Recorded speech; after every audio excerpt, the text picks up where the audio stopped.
گا کہ تمہیں کیا جواب ملا تھا۔ وہ عرض کریں گے کہ ہمیں کچھ معلوم نہیں، تو ہی غیب کی باتوں سے واقف ہے۔ جب اللہ عیسیٰ سے فرمائے گا کہ اے عیسیٰ ابن مریم، میرے ان احسانوں کو یاد کرو جو میں نے تم پر اور تمہاری والدہ پر کیے، جب میں نے روح القدس یعنی جبرائیل سے تمہاری مدد کی، تم گود میں اور جوان ہو کر بھی ایک ہی نسل پر لوگوں سے گفتگو کرتے تھے، اور جب میں نے تم کو کتاب اور دانائی اور تورات اور انجیل سکھائی، اور جب تم میرے حکم سے مٹی کی پرندے کی شکل بناتے پھر اس میں پھونک مار دیتے تھے تو وہ میرے حکم سے سچ مچ کا پرندہ بن جاتا تھا، اور پیدائشی اندھے کو اور برس کی بیماری والے کو میرے حکم سے اچھا کر دیتے تھے، اور مردوں کو زندہ کر کے قبر سے نکال کھڑا کرتے تھے۔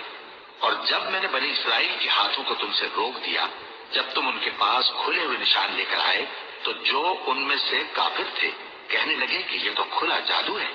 اور جب میں نے حواریوں کی طرف حکم بھیجا کہ مجھ پر اور میرے پیغمبر پر ایمان لاؤ، وہ کہنے لگے کہ پروردگار، ہم ایمان لائے، تو شاہد رہی ہو کہ ہم فرمانبردار ہیں۔ وہ قصہ بھی یاد کرو جب حواریوں نے کہا کہ اے عیسیٰ ابن مریم، کیا آپ کا پروردگار ایسا کر سکتا ہے کہ ہم پر آسمان سے کھانے کا خوان نازل کرے؟ فرمایا، اگر ایمان رکھتے ہو تو اللہ سے ڈرو۔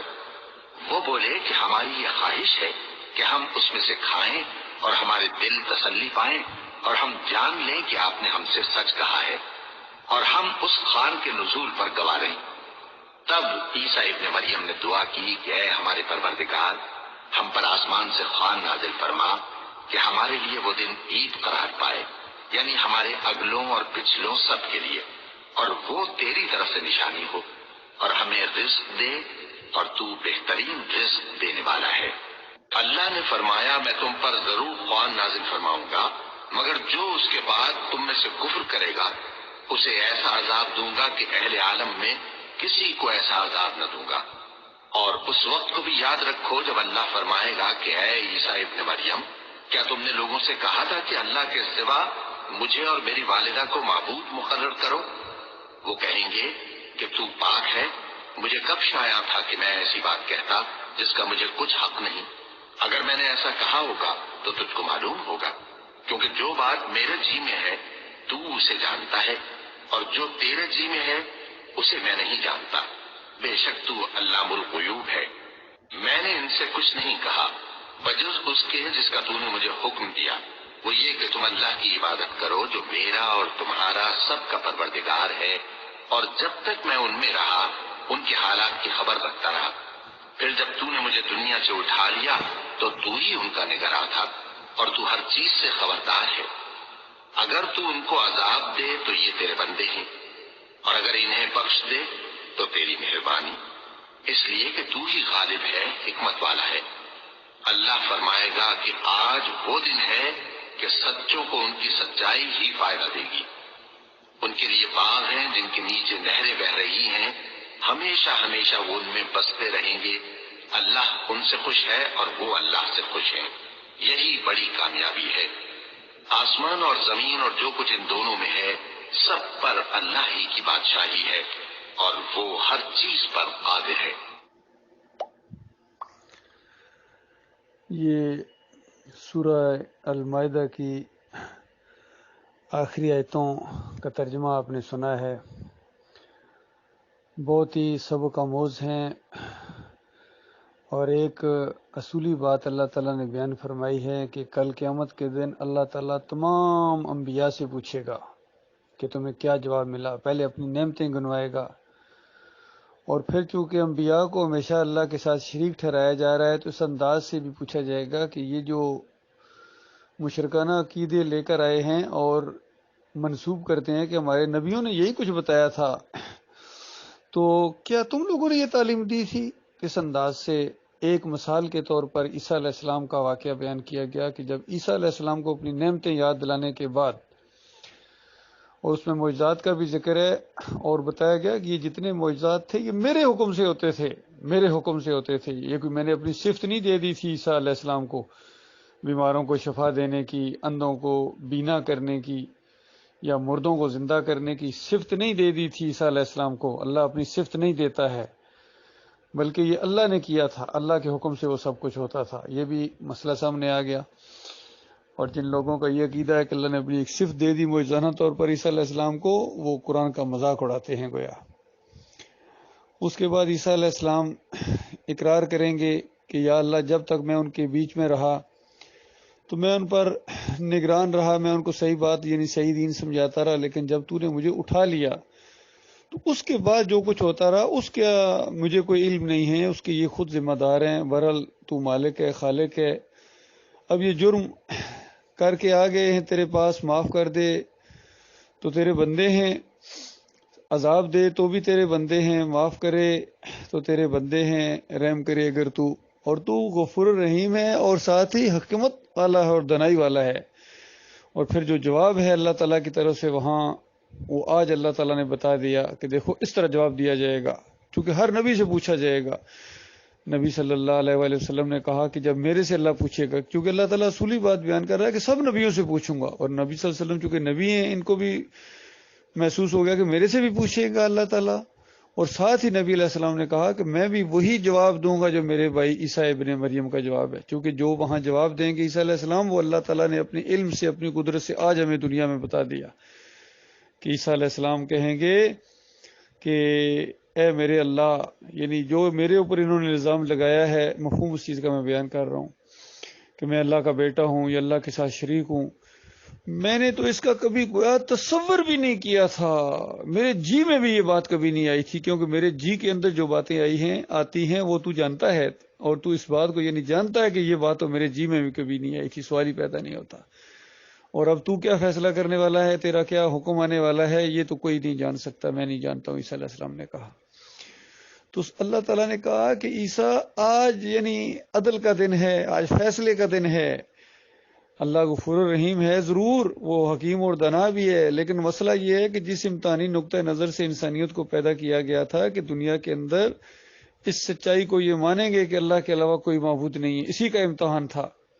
اس حقیقت کو جو تسلیم کر لے گا کہ اللہ اکیلا معبود ہے اس پوری کائنات کا اور کوئی اور شریک نہیں ہے، وہ اکیلا داتا ہے، اکیلا دستگیر ہے، اکیلا مشکل کشا ہے، حاجت روا ہے، پکارے جانے کے لائق ہے، رکوع اور سجدے کے لائق ہے، یہ دنیا کی سب سے بڑی سچائی ہے۔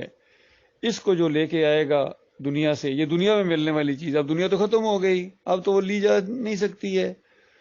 اور جو وہاں سے جھوٹ لے کے آیا کہ اللہ کی کوئی اولاد ہے، اللہ کے علاوہ کوئی داتا ہے، اللہ کے علاوہ کوئی دستگیر ہے،